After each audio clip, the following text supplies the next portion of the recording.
Le principe de l'homme gris est un principe qui intéresse beaucoup les préppeurs et les survivalistes. Ce principe-là dit que si les méchants, dans une situation de shit hit the fan, n'ont pas l'impression d'avoir une cible potentielle qui a une certaine valeur, vont laisser cette cible-là tranquille.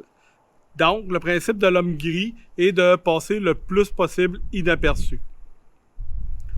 Aujourd'hui, je vous présente un moyen de protection, soit pour l'homme gris ou pour tout survivaliste, un moyen de protection pour la tête. Ça s'appelle un Skull Herds Bump Cap Insert. Je vous présente ça tout de suite après le petit générique et après le déballage. C'est parti.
Voici le produit en tant que tel. C'est ni plus ni moins une coquille de plastique avec un léger rembourrage ici dans le fond pour le confort qui s'insère dans une casquette de baseball.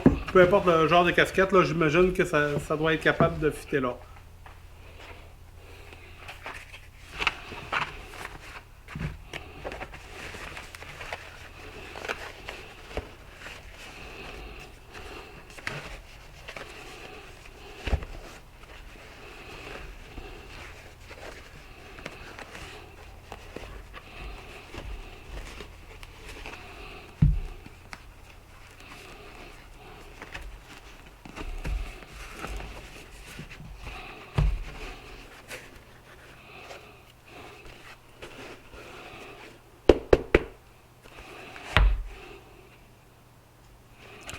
Comme vous vous en rendez compte, l'installation est quand même assez simple.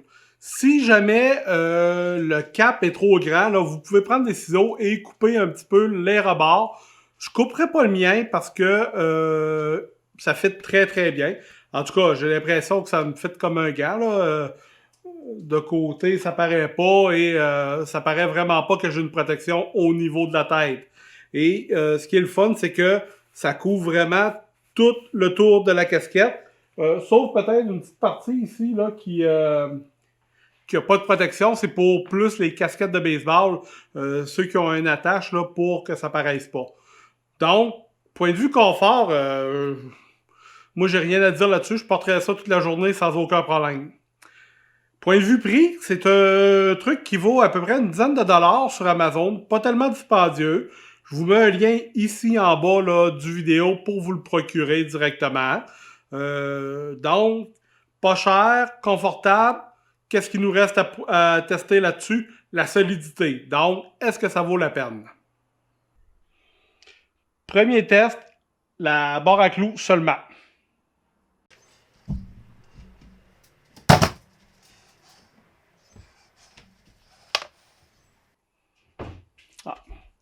Il n'y a pas grand-chose sur le melon. Si c'est peut-être là, un petit rond ici, je sais pas si vous pouvez le détecter, qui doit être, parce que j'ai frappé directement sur le skull ici, là, ça doit être le petit pic en métal qui est là. Donc, on fera pas nécessairement le test avec l'autre truc, à moins qu'on mette un peu de poids là-dessus. J'étais un peu déçu là, du résultat juste avec la barre à clous. Donc, ce que j'ai fait pour ajouter un petit peu de poids, j'ai rajouté une masse 3 quarts de kilo là-dessus. Donc, ça va nous donner une force de frappe d'à peu près 2 kilos. Donc, on recommence le test, juste la casquette.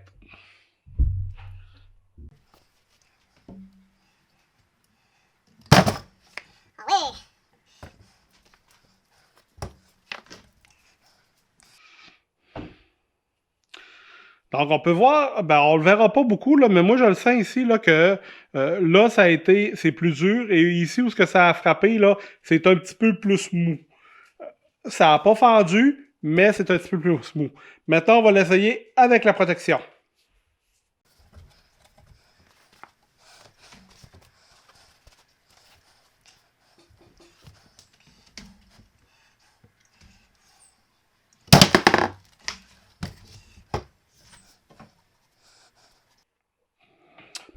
Je ne détecte pas d'impact comme tel, là, c'est encore dur à grandeur. On va essayer avec le couteau maintenant. Pour ceux qui connaissent ma chaîne, vous savez, j'ai déjà fait un review sur le Morak Knife. Donc, c'est ce couteau-là que je vais essayer pour ce test-là. Donc, on teste un slashing sans protection.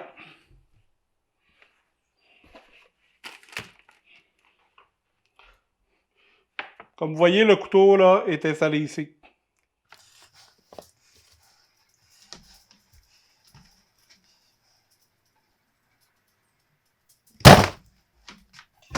Je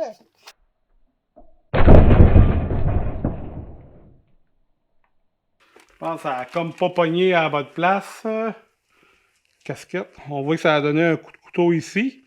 Mais ça a quand même pogné à la bonne place. On va essayer de le pogner un peu sur le top.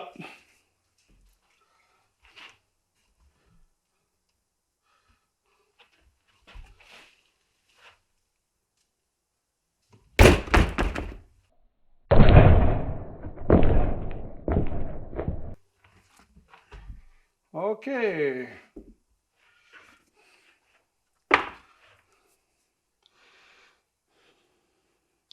Donc, on peut voir une petite coche ici, mais rien vraiment de trop stressant.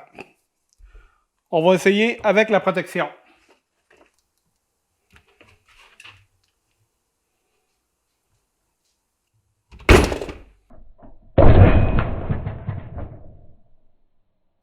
Oh oh! Là, par exemple. Hop. OK. Là, on voit que ça a vraiment coupé la casquette. Mais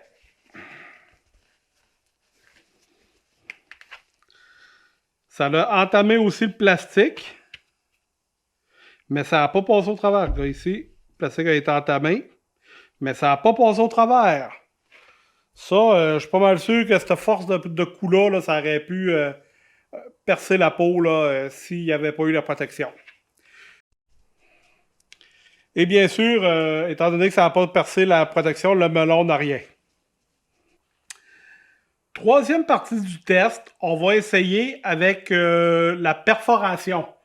Donc, j'ai attaché mon couteau, comme vous le voyez ici, avec au bout de la masse, au bout de la crowbar, avec la masse, et on va pouvoir voir si ça va perforer. Donc, le premier coup, sans protection.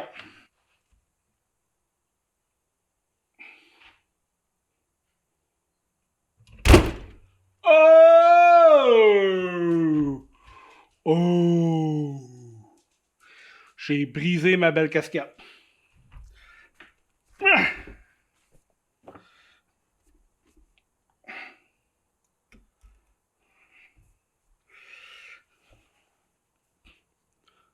Comme vous pouvez le voir, là, ça a rentré jusqu'à la garde.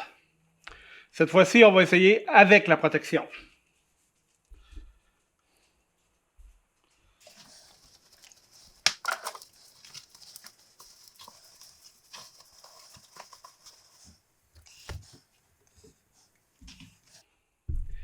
Avec protection.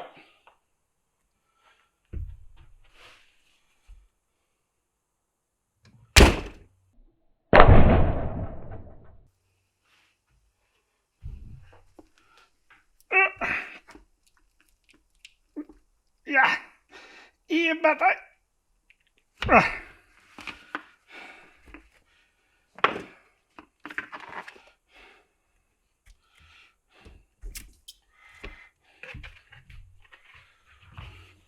peut voir ici que ça a passé complètement au travers là, avec le point d'impact. Ouais. Ça a passé au travers de la protection. Et aussi de la casquette, bien sûr.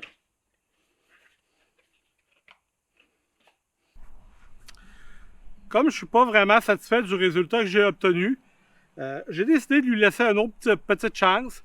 On est à l'extérieur. J'ai ma barre à clous, ma crowbar. On va essayer de lui donner un coup avec la protection.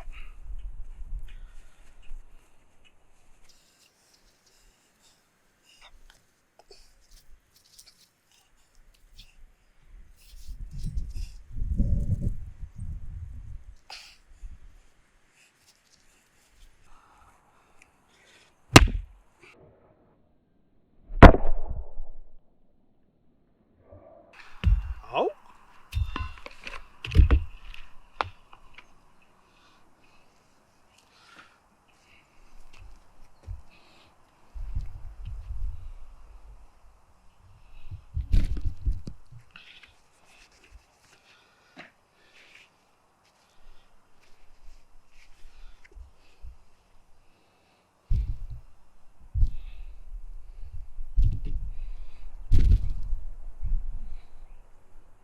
Ça, c'était pas si mal.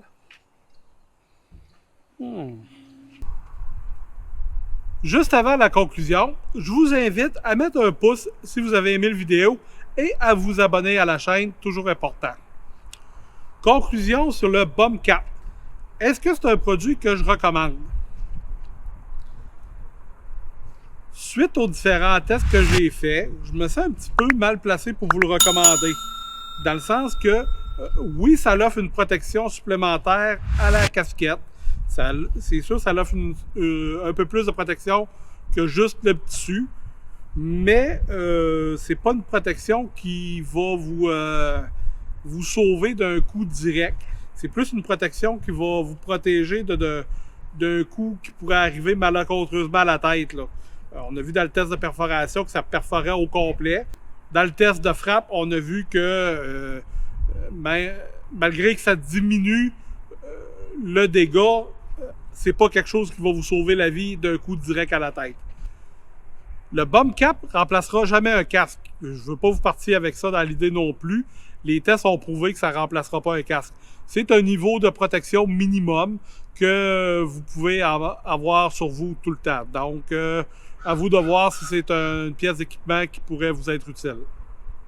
Mais pour une dizaine de dollars, je pense que ça peut faire partie d'un équipement qui est confortable, qu'on peut porter n'importe quand, même si la situation ne le commande pas. C'est une pièce d'équipement que vous pouvez porter à tous les jours. En terminant, je vous remercie beaucoup d'avoir été là et je vous dis à la prochaine pour une autre vidéo. Bye bye.